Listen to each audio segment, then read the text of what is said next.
बिहार की जो सीटें हैं उनमें जो डेटा फिलहाल आ रहा है उसमें बीजेपी को 13 से 15 सीटें एक तरफ मिल रही हैं, कांग्रेस को भी कुछ सीटें मिल रही हैं। बिहार में कुछ नुकसान का ओवरऑल मतलब ये मानते हैं कि नुकसान होता दिख रहा है, आप ऐसा मानते हैं? नहीं, एकदम बिहार में नुकसान होगा। जैसे खासतौर से मैं आरा सीट की बात कर सकता हूँ। मिथिलेश तिवारी वहां से चुनाव मैदान में थे, उनकी शिकस्त लगभग तय है। लेकिन वहीं पूर्णिया की अगर बात कर लें, पूर्णिया में पप्पू यादव के खिलाफ जो मिसाइल लड़ी उसके चलते बीजेपी को वहां फायदा हो सकता है।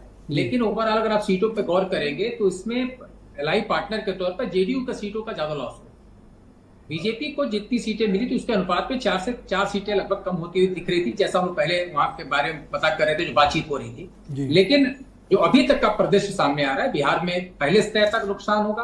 कुछ लोगों का कहना था कि 15 से 20 सीटों का नुकसान हो सकता है। लेकिन शुरुआती दौर में भी जब हम लोगों ने ग्राउंड पर घूमना शुरू किया तो जो चीज निकल कर सामने आई उसमें एक चीज स्पष्ट थी कि बीजेपी को खास तौर पर जो नुकसान होगा 2 से 3 या 4 सीट मैक्सिमम होगा, लेकिन जेडीयू को ज्यादा नुकसान होगा जहां जहां वो लड़ रहा है। तो बिहार का आंकड़ा लगभग वही दिखा रहा है। लेकिन ब्रजेश जी, मैं एक चीज और कनेक्ट करना चाहूंगा। दिल्ली के बारे में भी आपने भी आंकड़े का जिक्र किया। हाँ, टुडे चाणक्य का डेटा है जी। तो आपने लगभग 1 या 2 सीट की बात कही थी कि या 2 होगा या 0 होगा कांग्रेस का जी। वहां पर जो हम लोगों से जिससे बात हुई थी उसमें एक चीज निकल के आ रही थी, पश्चिमी दिल्ली से महाबल मिश्रा अच्छा लड़े हैं चुनाव, तो जबकि महाबल मिश्रा आम आदमी पार्टी के उम्मीदवार हैं। आम आदमी पार्टी के लिए वो डाटा था या सिर्फ इंडिया के गठबंधन का वो डाटा था, ये देखना पड़ेगा।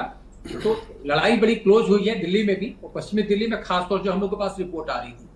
और ये टुडे चाणक्य ने कहा का और दिया है, एक सीटें अगर लूज कर रहे हैं तो कौन सी सीट दिखाना चाहते हैं। चाणक्य का भी प्रोजेक्शन आ गया मध्य प्रदेश से, वहां भी भारतीय जनता पार्टी स्वीप कर रही है, 29 की 29 सीटें जीत सकती है +-2, यानी कांग्रेस को अधिकतम भी अगर मिलेगी या तो 0 से 2 के सीट के बीच। मतलब पहले भी ब्रजेश जी 1 सीटें थी, कमलनाथ की जो छिंदवाड़ा सीट थी उस पर उन्होंने उनका बेटा चुनाव जीतने में कामयाब हुआ था। तो जो परिस्थितियां हैं उस हिसाब से अगर देखा जाए तो बढ़ नहीं हुई। तो सर नुकसान कहाँ हो रहा है? देखिए, गुजरात स्वीप कर रहे हैं, छत्तीसगढ़ स्वीप कर रहे हैं, दिल्ली स्वीप कर रहे हैं, मध्य प्रदेश स्वीप कर रहे हैं, बिहार में नुकसान है, ये दिख रहा है। ब्रजेश जी, मैं वही कह रहा हूं कि जहां पर आप 25 में 25, 27 में 27 रह चुके हैं, वहां पर अगर 1 या 2 सीट, जैसे गुजरात में भी कहा गया है, अपने जो अगर आप एजेंसी की बात को अगर इंडोर्स करेंगे तो उसमें कहा है कि 1 या 2 सीट कांग्रेस पा सकती है।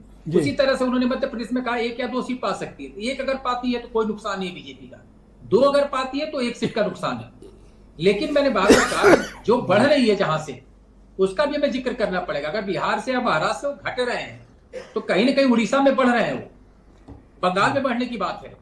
क्योंकि भारतीय जनता पार्टी, आपने भी शुरुआती दौर में देखा होगा कि हारी हुई सीटों की समीक्षा उन्होंने 2 साल पहले शुरू कर दी कि कहां कहां पर बीजेपी हारी, किन कारणों से हारी, किस को हम टिकट दे सकते हैं। उसके लिए उनको लगा कि बाहर से किसी को तोड़ के लाना है तो उसको तोड़ के लाकर टिकट दिया।